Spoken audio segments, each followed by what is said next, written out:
আজকে সারাটা দিন ঘুরলাম, তোদের কাছে কেমন লাগলো? হ্যাঁ, অনেক ভালো লাগছে। বন্ধু, ঘোরাঘুরি করতে অনেক ভালো লাগে। হ্যাঁ বন্ধু, আমার কাছেও ভালো লাগে। দেখ, এই গ্রামটা দেখতে কত সুন্দর। হ্যাঁ, গ্রামটা কিন্তু অনেক সুন্দর। আর আমার গ্রামের প্রকৃতি দেখতে অনেক ভালো লাগে। আমার কাছেও অনেক ভালো লাগে। তাহলে এক কাজ করি, এই গ্রামে আমরা কিছুদিন কাটাই। হ্যাঁ, তুই ঠিক বলছস। তাহলে তো আমাদের বাসা ভাড়া করতে হবে। ওই তো দেখ, একটা লোক আসতেছে। আচ্ছা, তুই গাড়িটা এক সাইড কর, আমি ডাক দিতেছি। আঙ্কেল, আঙ্কেল, মনে হয় লোকটা দাঁড়াইছে। আচ্ছা, চল চল চল। আঙ্কেল। হ্যাঁ বলো। আঙ্কেল, এইদিকে আসেন, একটা কথা বলবো। তোমাদের বাড়ি কোথায়? আমাদের বাসা ওই হাঙ্গার শহরে। তা তোমরা এই গ্রামে কি করতেছো? আমরা তিনজনে এইখানে আইছি কিছুদিনের জন্য বেড়ানোর উদ্দেশ্যে। এই গ্রামটায় আমরা তিনজন মিলে ঘুরতে আসছি। ও আচ্ছা। আঙ্কেল, আমাদের থাকার মতো কোনো একটা বাড়ি ম্যানেজ করে দেওয়া যাবে? আশেপাশে কি কোনো বাড়ি ভাড়া পাওয়া যাবে? আমার জানা মতে আশেপাশে কোনো বাড়ি নাই ভাড়া দেওয়ার মতো। আর এই গ্রামটা তো ভালো করে চিনিও না আমরা আঙ্কেল। এই রাতের বেলা কই যাবো আমরা বলেন? আচ্ছা, ওরা যদি এত করে বলতেছে তাহলে ওদেরকে ওই বাড়িতে নিয়ে যাই। হ্যাঁ, একটা বাড়ি আছে। আচ্ছা, তোমরা আমার সাথে আসো। ধন্যবাদ আঙ্কেল। হ্যাঁ হ্যাঁ, চলেন আঙ্কেল। আর তোরাও আয় পিছন পিছন। এই যে এই বাড়িটা, এই বাড়ির মধ্যে কেউ থাকে না, তোমরা চাইলে এখানে থাকতে পারো। ওরে আল্লাহ, এত বড় বাড়ি! এটা তো পুরো রাজপ্রাসাদের মতো। হ্যাঁ সত্যি তো, এটা তো পুরো রাজপ্রাসাদের মতো লাগতেছে। হ্যাঁ, বাড়িটা কিন্তু অনেক বড়। আচ্ছা ঠিক আছে, চলো উপরে যাই। হ্যাঁ হ্যাঁ, চলো আঙ্কেলের সাথে যাই। অনেক বড় বাড়ি। এই বাড়িটা তোমাদের কাছে কেমন লাগছে? আমাদের কাছে অনেক ভালো লাগছে বাড়িটা। হ্যাঁ, অসাধারণ, সত্যি অনেক সুন্দর বাড়িটা। আরে বিছানা তো সেই রে, এই শুয়ে পড় শুয়ে পড়। আরে সেই তো মজা লাগতেছে, বিছানাটা একদম ফোমের বিছানা। দেখছেন আঙ্কেল, দুইটা বন্ধু একদম খুশিতে আত্মহারা হয়ে গেছে বাড়িটা দেখে। এখানে এক বিছানায় তো মাত্র দুইজন শোয়া যাবে। হ্যাঁ, এই খাটে দুইজন থাকতে পারবা। আচ্ছা ঠিক আছে আঙ্কেল, সমস্যা নাই, তিনজনে অমনি থাকবো। আসো আমার সাথে, এই পাশে একটা রুম আছে। ও, এই পাশেও একটা রুম আছে? তাহলে তো আমাদের জন্য অনেক ভালো। আর আমরা তো কল্পনা করি না এত সুন্দর বাড়িতে আমরা থাকতে পারবো। অনেক সুন্দর লাগছে আমাদের বাড়িটা। ভালো লাগলে হবে নাকি নাজমুল? এই বাড়িতে তো একটা খাট, আর একটা খাটে দুইজন শোয়া যাবে। তোমার তো আজকে বাইরে রাখবো। আর একজনই সোফার মধ্যে শুয়ে থাকতে পারবা। হ্যাঁ আঙ্কেল, একজন সোফার মধ্যে শোয়া যাবে। আমি ওর সাথে মজা করলাম আর কি। আচ্ছা, তোমরা এখানে কতদিন থাকবা? বেশি দিন না আঙ্কেল, মাত্র 3 দিন থাকবো। ও, 3 দিন? হ্যাঁ আঙ্কেল, 3 দিন। তাহলে আপনাকে এখন কত টাকা দেওয়া লাগবে? ওকে, তাহলে তোমরা 3000 টাকা দাও। আচ্ছা, এই না আঙ্কেল, 3000 টাকা। আঙ্কেল, আমাদের তো আবার কোনো সমস্যা হবে না? আরে কোনো সমস্যা নাই। আচ্ছা আঙ্কেল, যদি কোনো সমস্যা হয় আপনাকে কোথায় পাওয়া যাবে? তোমাদের সাথে আমার যেখানে দেখা হইলো এর থেকে একটু সামনেই আমার বাসা। ওইখানে গিয়ে বললেই রাফির বাসা কোনটা, তাইলে মানুষ তোমাদের চিনাই দিব। ওকে ঠিক আছে, তাইলে তোমরা এখন থাকো, আমি এখন চলে যাই। আচ্ছা ঠিক আছে আঙ্কেল। আচ্ছা আঙ্কেল তো চলে গেছে, এখন এক কাজ কর, রাত অনেক হয়ে গেছে, ঘুমাই পর যা। আর তোরা এখানে ঘুমা। হ্যাঁ, আমি তাহলে ওই পাশের রুমে সোফার মধ্যে ঘুমাই। আচ্ছা ঠিক আছে, যা। আচ্ছা তাহলে তোরা দুজন এইখানে ঘুমা, আমি গেলাম ওই পাশে। যদি কোনো সমস্যা হয় আমার ডাক দিস। বেশি রাত জায়গাটা ঠিক হবে না, ঘুমাই পড়ি। আবার সকালবেলা উঠে পুরো গ্রামটা ঘুরে দেখবো। কি ব্যাপার, হঠাৎ করে এরকম ভয়ানক আওয়াজ কোথা থেকে আসতেছে? মনে হইতেছে আশেপাশে কোনো একটা বড় ঘড়ির কাটার আওয়াজের শব্দ। এইভাবে শুয়ে থাকা যাবে না। এই নাজমুল, আকিব, নাজমুল, আরে তোরা দুইজন এদিকে আয় তো, তাড়াতাড়ি। এই গভীর রাতে এত ভয়ঙ্কর আওয়াজ কোথা থেকে আসতেছে? হ্যাঁ, আমার কাছে অনেকটা অদ্ভুত লাগতেছে এই আওয়াজটা। এই আওয়াজটা ঘরের আশেপাশে থেকে আসতেছে। তাহলে এখন কি করব? আর রাত তো অনেক হয়ে গেছে। হ্যাঁ, রাত তো অনেক হয়ে গেছে, এখন কই যামু? আচ্ছা তাহলে চল, ভয় পাইলে চলবে না, নিচে গিয়ে তিনজনে দেখি যে আওয়াজটা আসতেছে কোথা থেকে। হ্যাঁ বন্ধু, চল নিচে গিয়া দেখি। আচ্ছা নাজমুল, আকিব, দাঁড়া, তিনজনে মিলে একাত্র বাড়ির বাইরে যাই। এই আওয়াজটা বাইরে থেকে আসতেছে। আচ্ছা ঠিক আছে, বাইরে চল। আরে বন্ধু, আশেপাশে তো কিছুই নাই। ঘড়ির কাটার আওয়াজের শব্দ আসতেছে, তোরা কি শুনতে পাইতেছিস? আশেপাশে তো কোনো ঘড়িও নাই। তাহলে এই আওয়াজটা আসতেছে কোথা থেকে? মনে হয় টাওয়ার থেকে। ওইটা টাওয়ার থেকে কি বললো রে? ওই যে দেখ, একটা ভূত। আমি বাড়ির মালিককে চাই। মালিককে চাই, আমি চাই। কি ব্যাপার, আমরা তিনজন এইভাবে এইখানে পড়ে রয়েছি কেন? তাহলে কালকে রাত্রে যেই ঘটনাটা ঘটছে ওইটা স্বপ্ন ছিল না? এই নাজমুল, নাজমুল, উঠতো। আরে বল, আমরা এখানে কা? আকিব, আকিব উঠ। হ্যাঁ বল। এই তোদের কি কোনো খেয়াল আছে আমরা বাইরে পড়ে রইছি? তাই তো, আমরা এখানে পড়ে রইছি কেন? তাহলে কি আমরা এই সারা রাত বাহিরেই ঘুমাইছিলাম? হ্যাঁ, আমরা সারা রাত বাইরেই ছিলাম। আমাদের সাথে একটা অলৌকিক ঘটনা ঘটে গেছে কালকে। আমি তো মনে করছি ওইটা স্বপ্ন ছিল। হ্যাঁ, সেটা তো আমিও ভাবছিলাম। আমি শুধু দেখলাম কেউ একজন এই টাওয়ারটা থেকে নামলো, আর সাথে সাথে তোরা দুইজন চিৎকার দিয়ে অজ্ঞান হয়ে গেলি। তোদের সাথে সাথে আমিও শুয়ে পড়ি, আর মনে হলো আত্মাটা কিছু একটা বলতেছিল। আমি ঠিক স্পষ্টভাবে কথাগুলো আর বুঝতে পারি নাই, কিন্তু আমার কাছে মনে হলো ও এই বাড়ির মালিককে চায় না, কি যেন বলতেছিল বারবার। তারপরে আর কিছু মনে নেই আমার। আমাদের আর এই বাড়িতে এক মুহূর্ত থাকা ঠিক হবে না, চল এখান থেকে চলে যাই। হ্যাঁ তুই ঠিক বলছো, সেখান থেকে যাওয়াটাই ভালো। ওই তো দেখ একজন গাড়ি চালায় যাইতেছে, ওনারা ডাক দে। এই মাইকওয়ালা ভাই দাঁড়ান দাঁড়ান। ও মাইকওয়ালা ভাই, শোনেন শোনেন। এই যে ভাই, আমাদের কথা কি শুনতে পাইতেছেন আপনি? হ্যাঁ বলেন ভাইয়ারা, আপনার সাথে কিছু কথা বলতাম, আমাদের সাথে কিছু সময় দেওয়া যাবে? কোনো সমস্যা আপনাদের? হ্যাঁ ভাই, আমাদের একটু সমস্যা হয়েছে। কালকে আমাদের সাথে একটা অলৌকিক ঘটনা ঘটে গেছে, ওই যে ওই বড় বাড়িটার ওইখানেই। কালকে আমরা এখানে থাকার জন্য আইছিলাম, আর রাতের বেলা আমাদের সাথে একটা খুব ভয়ানক একটা ঘটনা ঘটছে। কি বলেন, ওই বাড়িতে ছিলেন আপনারা? হ্যাঁ ভাই, কালকে আমরা ওই বাড়িতে থাকার জন্য গেছিলাম।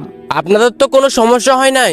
সমস্যা বলতে মানে আমরা রাত্রেবেলা অনেক ভয়ানক একটা আওয়াজ শুনতে পাই, আর বাইরে আসি, আর তারপর আমরা জ্ঞান হারিয়ে ফেলি। আর তোমাদের ওই বাড়িতে থাকতে বলছিল কে? কালকে এই জায়গায় রাফি নামে একটা লোকের সাথে পরিচয় হয়েছিল, উনি নিয়ে গেছিল। ও আচ্ছা, এই কাহিনী।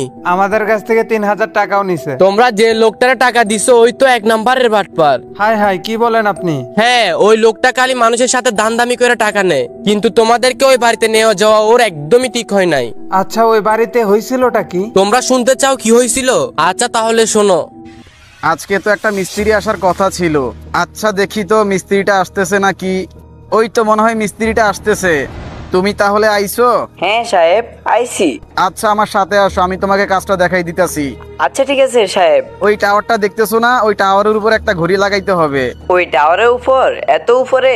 হ্যাঁ। না সাহেব, আমি এত উপরে উঠতে পারবো না, তাহলে আমি চলে যাই। আরে আরে কই যাইতেছো, দাঁড়াও কথাটা শোনো। হ্যাঁ বলেন। আরে ভয় পাওয়ার কিছুই নাই, তুমি অযথাই ভয় পাইতেছো। আমি এত উপরে কোনোদিন কাজ করি নাই। আরে সমস্যা নাই, তুমি কোনো চিন্তাই করো না, তোমাকে টাকা কিছু বাড়াই দিমু নে। যদি কোনো দুর্ঘটনা ঘটে যায় তাহলে আমার পরিবারে কি হবে? অযথা চিন্তা করতেছো, কিছুই হবে না। আচ্ছা সাহেব, আপনার কথার কারণে আমি শুধু উঠতেছি। আচ্ছা এই যে আমি তোমারে দেখাই দিতেছি, আমার সাথে আসো। আচ্ছা চলেন। এই লিফটে চড়ে তুমি উপরে ওঠো। আচ্ছা ঠিক আছে। আচ্ছা তুমি সাবধানে কাজ কইরো। তুমি উপরে উঠে কাজ করো, আর আমি এখান থেকে দাঁড়াই দাঁড়াই দেখতেছি। আচ্ছা সাহেব, দেখেন তো গড়িটা কোন জায়গায় লাগাবো? হ্যাঁ হ্যাঁ, ওই সোজা একটু উপরে, একটু উপরে। সাহেব সাহেব, এই জায়গায় লাগাবো? হ্যাঁ ওইখানেই। আরে কি হইলো এটা? আরে লোকটা তো উপর থেকে পড়ে গেছে। সাহেব সাহেব। হ্যাঁ হ্যাঁ বলো। আমি আপনার বলেছিলাম আমি এত উপরে উঠে কাজ করতে পারবো না। এখন আমার পরিবারে কি হবে? আরে লোকটা তো মারা গেল, এখন কি করি? যা হবার হয়েছে, এখানে থাকা ঠিক হবে না। আরে লোকটা বারবার বলতেছিল এত উপরে সে কাজ করতে পারবে না, তারপরে জোর করে উঠাই দিলাম। এখন ওর পরিবারের লোক আইসা আমারে জিজ্ঞেস করলে আমি কি উত্তর দিমু? না না, কিছুই ভালো লাগতেছে না। আচ্ছা যা হওয়ার হবে, দেখা যাবে পরে, ঘুমাই পড়ি। না, চিন্তার কারণে ঘুমও আসতেছে না। এত ভয়ঙ্কর শব্দ কোথা থেকে আসতেছে? আমি মনে হয় চিন্তায় পুরা পাগল হয়ে যাইতেছি। আমার মনে হয় এই বাড়িতে থাকাটা আমার ঠিক হবে না। এর থেকে ভালো আমি এখান থেকে চলে যাই।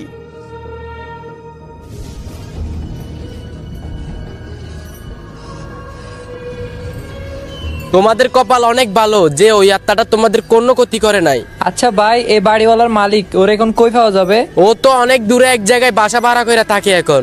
ও আচ্ছা, তাহলে সে আর কোনোদিন এইখানে আসে নাই? ওই ঘটনাটা ঘটে যাওয়ার পর থেকে ও এখানে আর আসে নাই। আচ্ছা ভাই, তুমি কি জানো যে ওই লোকটা এখন কোন জায়গায় থাকে? হ্যাঁ আমি জানি ও কোন জায়গায় থাকে। ভাই আমাদের 3 জনকে একটু ওনার কাছে নিয়ে যাবেন, আমরা ওনার সাথে একটু কথা বলতাম। আচ্ছা তোমরা যেহেতু এত করেই বলতাছো তাহলে ঠিক আছে। আচ্ছা তাহলে চলো। আচ্ছা ঠিক আছে ভাইয়া, চলেন।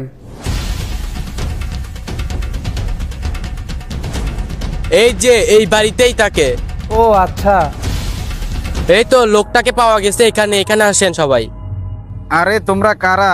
আমাদেরকে চিনবেন না আপনি? আর কি চাও আমার কাছে? কোলক টাওয়ারের ওইখানে যে বড় বাড়িটা, ওইটা কি আপনার? হ্যাঁ ওই বাড়িটা আমারই ছিল। আপনার ঘটনা আমরা সবকিছুই জানি। আপনার এত বড় একটা বাড়ি রেখে আপনি এখানে থাকেন? আমি এখানেই ভালো আছি, আমি আর যাবো না কোনোদিন ওই বাড়িতে। আচ্ছা ঠিক আছে, আপনি আমাদের সাথে চলেন। হ্যাঁ আপনি আমাদের সাথে চলেন। আপনার সেদিন পালিয়ে আসাটা একদমই ঠিক হয় নাই। যদি ওই লোকটা আমাকে মেরে ফেলে? ভয় পাওয়ার কিছুই নাই, আমরা আছি না, চলেন আমাদের সাথে। হ্যাঁ, আমরা সবাই মিলে ওইখানে থাকবো, কোনো সমস্যা নাই। তাহলে আপনি আপনার বাড়িটাও ফিরে পেলেন। আমার কারণে ওই লোকটার মৃত্যু হয়েছে। ওই দিন লোকটা কাজ করতে চাইতেছিল না, তারপরে যে কেন আমি টাকার লোভ দেখাইলাম। যেটা হবার হয়ে গেছে, ওইসব ভেবে চিন্তা করে লাভ নাই, আপনি আমাদের সাথে চলেন। আচ্ছা ঠিক আছে, চলো।